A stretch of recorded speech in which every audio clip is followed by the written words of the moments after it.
After graduating from college, I landed a job. I was fortunate to find a good company during these times, and at that workplace, I met a woman I wanted to spend my life with. My life was going smoothly. However, those days unexpectedly changed. My name is Michael. I'm a salesman at a trading company that specializes in product sales. The company I work for is well known locally, and after graduating from college, I was employed there because of the work I had done during my university days. Michael, could you take care of this, too? Hey, isn't that your job? I've got plans today, so as a senior's request, I'll leave it to you. See you. With that, Sarah waved her hand and left. She was a woman in the sales department where I was assigned, often leaving work for me, the newcomer, and heading out. I didn't particularly mind since I was often given tasks like this even in university. Above all, I reminded myself that it was a time to gain experience and worked hard.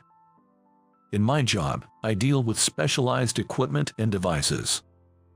Therefore, more expertise is required than in other sales jobs.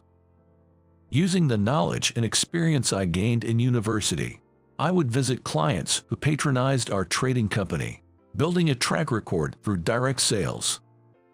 In the sales department, there was a senior female colleague whom I admired. Emily, you always look so cool. Cut the flattery and get back to work, Sarah. Emily, the only woman who could scold Sarah, who was popular among men in the department for being cute. She was 2 years my senior, not intimidated by handling specialized equipment in sales, and boasted the top sales performance among the female staff. Half a year after joining the company, I was assigned to work under her. Michael, let's go. Yes, ma'am. I assisted Emily, who mainly did outside sales, traveling from west to east on business trips. Initially, I thought Emily was a daunting woman. Michael, the document is wrong again. Sorry. Be careful, it's for the clients. Yes, ma'am. She was strict and didn't overlook mistakes. She was meticulous in her work, saying, Michael, we're going to run from here. Carry the luggage. When we get stuck in traffic and we're late for a meeting with a client. What? Run. Just hurry up. Yes, ma'am. Such were the scenarios that showed her dedication to work. But her knowledge, experience, passion for the products, and the smile she showed when facing clients were incredibly beautiful, and I followed her, admiring Emily. Michael, the presentation just now was good, wasn't it? Really. I thought it was my best work. Here, I'll treat you to coffee. Let's wrap up this deal in one go. Yes, ma'am. As I became more familiar with the job, understanding the client's preferences and values, and what was acceptable or not, Emily, who used to scold me, started praising me. The smile she showed at those times gradually transformed my admiration into a faint love. However, Emily, beautiful and helpful to everyone in her work, was extremely popular. Lucky you, Michael, getting to work directly under Emily. Everyone's got their eye on her, you know. My colleague, Brandon, who joined the company at the same time as me, kept repeating this during our lunch breaks. There were a few others in our batch, and all of them admired Emily. Being her direct subordinate, I felt completely out of place, a newbie like me. Then one day, "Are you free tonight?" As we reached the nearest station to our client's location after work, Emily asked me that. Today was Friday. Since our client was in the neighboring county to where our company was located, we were supposed to head straight home after our business meeting today. I was flustered by Emily's sudden invitation, but to her, I was just a subordinate. Telling myself she was just inviting me for a casual drink after work, I accepted her invitation. We had some light drinks and snacks at a bar near the station, then moved to a second location. That's when the incident happened. Michael, you've been doing really well lately. To my surprise, Emily got completely drunk. She had always seemed strong with alcohol at company drinking parties, But today, she was drinking at a fast pace and choosing stronger drinks. And by the time we reached the second bar, she was totally inebriated. I was looking for a place nearby where Emily could rest, but when she recovered a bit, she pointed to a place. It was a hotel. Emily, it's good to take a break there. But it's a hotel. Just go, Emily said in a tone I had never heard before. Overwhelmed by her aura, I followed her to the hotel she pointed to. From there, it was adult time. But no, as soon as Emily collapsed on the bed, she fell asleep, and I, too overwhelmed by the situation, relaxed and spent the night on the sofa. The next day, Emily and I left the hotel feeling awkward and went home, but that incident brought us closer. 3 months after that event, Emily and I started dating. From a professional admiration to a love I held, I was smitten with her. We spent a lot of time together at work, and when we went on business trips out of the county, we stayed in the same hotel and enjoyed visiting little tourist spots after work. 2 years after I joined a company, Emily and I got married. My colleagues, led by Brandon from the same year I joined, enviously congratulated us at our wedding, saying, "You're so lucky." But after we got married, Emily's attitude became noticeably different. Once we started living together, I realized she often treated me like a child. "Can't you even understand that? That's not good." She would complain, and even if I did the laundry or cleaned, she rarely thanked me but often criticized. Emily never slacked off on household chores. Everything she did was meticulous, and I, who was a bit messy in my personal life, felt suffocated in our married life. Then one day, my boss David, who had been on an overseas assignment, returned to my department. David, who went abroad just as I joined 2 years ago, had the impression of being capable but having a bad personality. He quickly made moves on Sarah, the cute girl in our department, and before we knew it, rumors were flying around that they were dating. But since he was good at his job, no one could complain even seeing him getting along with Sarah in the office. One day, while I was sorting through a mountain of documents as Emily was out on her own, David called me over. "You've married a tough woman, huh?" After some small talk at my desk, David said that to me.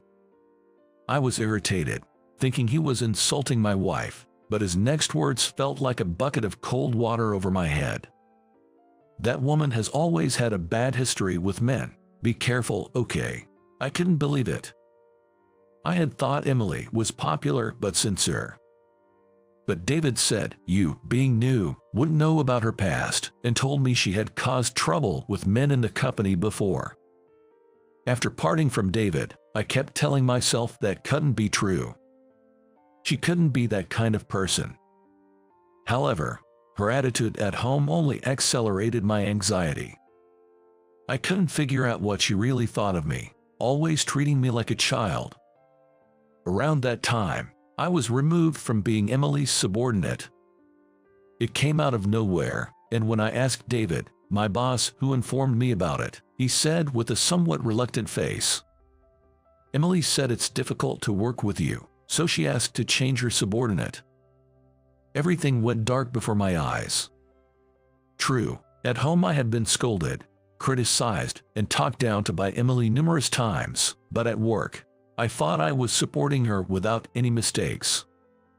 Indeed, Emily had never complained about my work, and she even praised me for my recent presentation at a business meeting. Why? That was the only question in my mind. David then told me, "You're in your second year now, so you need to grow and be able to work independently." So, I started working on my own for a while. When I got home that day, Emily, with a sullen look, said to me, "Don't you have anything to say to me?" Hearing those words, I felt like something inside me was breaking. Trying to hide my turmoil, I told her there was nothing in particular, and she just said, "I see," and went to her room. From then on, Emily and I began to drift apart.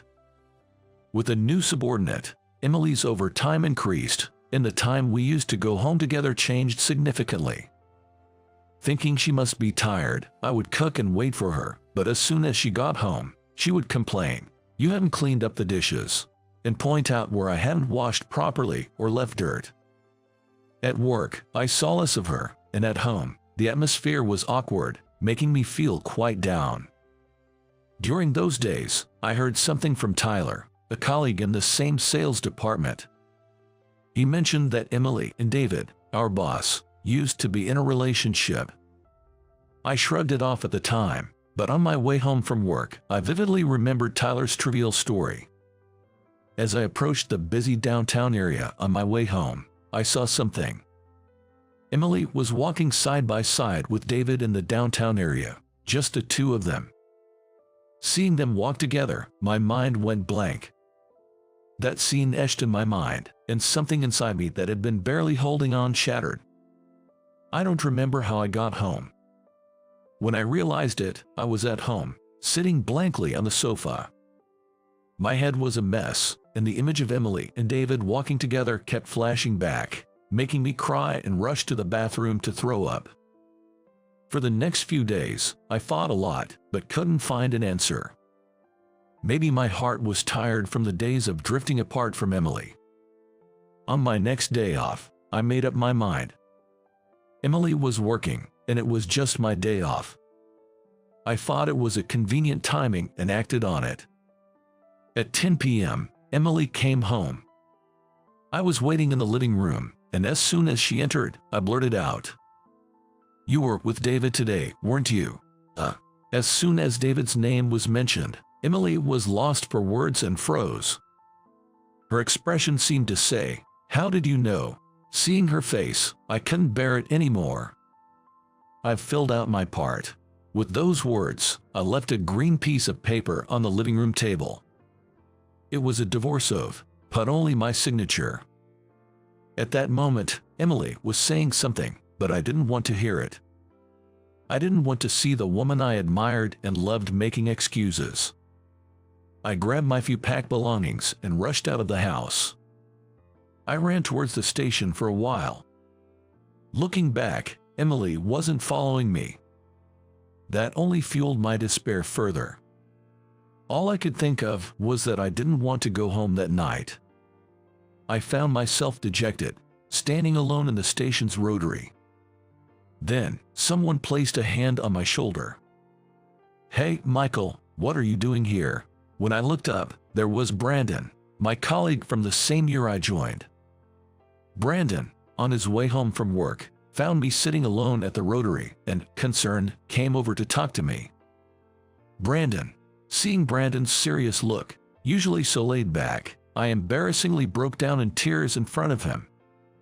After I cried for a while, Brandon, realizing this was no small matter, said, "Come stay at my place tonight," and put me into a taxi.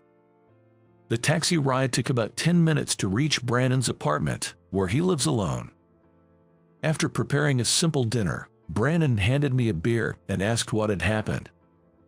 A bit calmed by the alcohol, I told him everything, and Brandon, after thinking for a moment, said with a kind smile, "For now, I'll take care of things tomorrow, so you just rest." Just like he did at the rotary, Brandon patted my shoulder and prepared a bed for me, saying, "Go to bed and relax." I felt Brandon was like a different person from his usual self at that moment. The next day, I called in sick and stayed at Brandon's place. Brandon was up early, preparing something, and only said I could do as I pleased at home before he left. In the afternoon, I remembered my phone. When I took it out of my bag, it was filled with missed calls and texts from Emily. I was hesitant to look, but I noticed that the history stopped abruptly that morning. As I was thinking that Emily must be meeting with David at work, coordinating their stories like my husband found out, my phone in hand vibrated slightly. Surprised, I looked at the screen to find a text from Emily.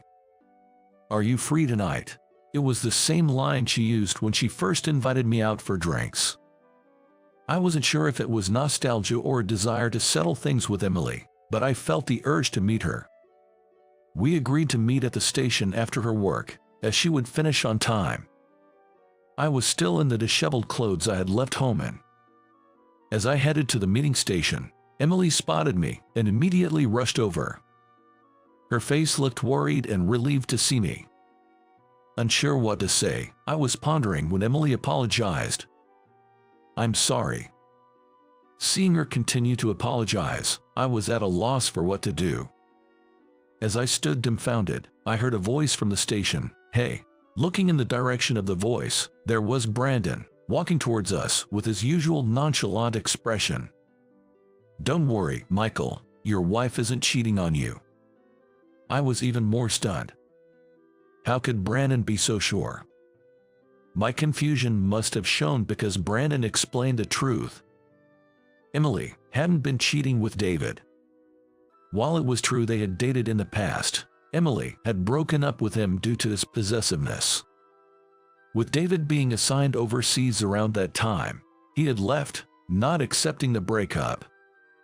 Emily had focused on her work, and their relationship was supposed to have ended. However, David had never accepted their breakup.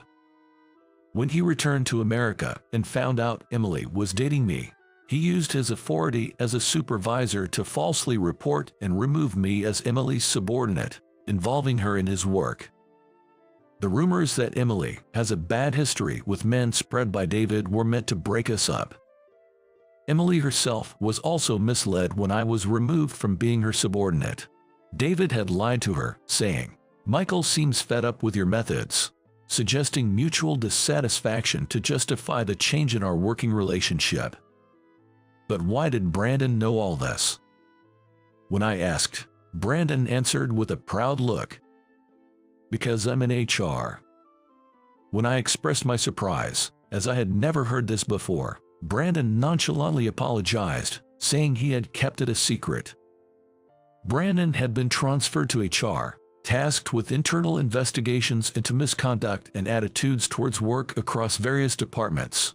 He had been monitoring for harassment, such as power abuse and sexual harassment, by supervisors. David's actions had been suspicious for a while, and his return from overseas was partly to gloss over troubles with interpersonal relationships there. Brandon then informed me that HR was currently dealing firmly with David and left us. Left alone were Emily and I.